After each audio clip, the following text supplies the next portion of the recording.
আল্লাহ মালাকুল মাউত কে বলবেন, মালাকুল মাউত কি অবস্থা? বলবে সব শেষ।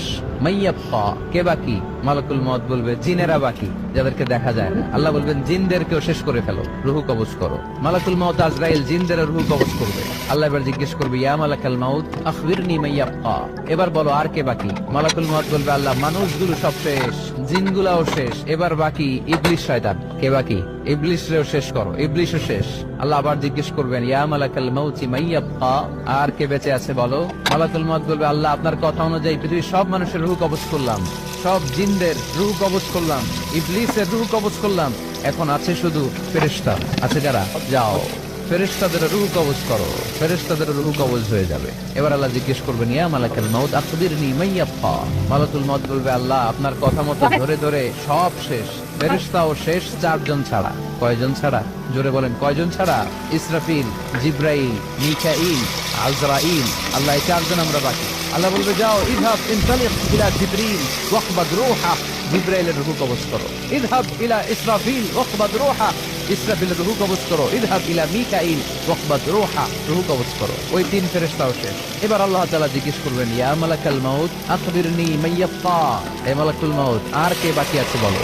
মালাকুল মাউত বলবে, আল্লাহ আপনার কথা মতো মানুষগুলো শেষ, জিনগুলো শেষ, ইবলিস শেষ, আমার বাকি 3 ভাই ইসরাফিল, মিকাইল, জিব্রাইলও শেষ, শুধু আমি, শুধু আমি।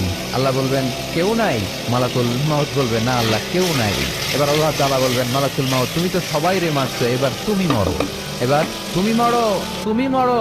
শোনার সাথে সাথে মালাকুল মাউতের কাঁপুনি ছুটে যাবে, খিঁচুনি এসে যাবে ভয়ে।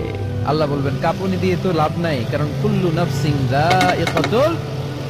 রব্বুল আলামিন বলবেন, মালাকুল মাউত কেঁদো না, এটাই দুনিয়ার বিধান, আমি আল্লাহর দেয়া বিধান, এটাই, জন্মালেই মরতে হয়। যাও, জান্নাত জাহান্নামের মাঝখানে একটা জায়গা আছে, জায়গাটার নাম হলো আরাফ।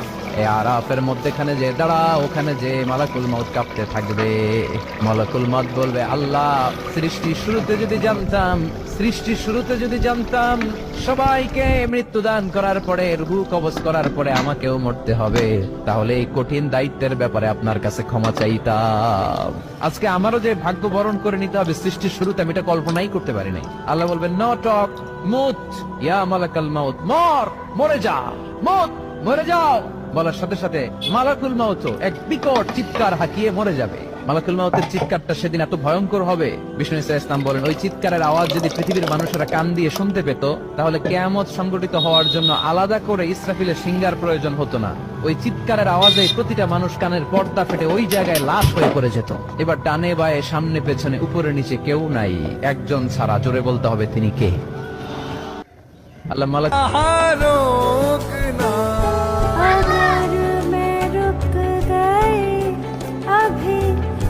जा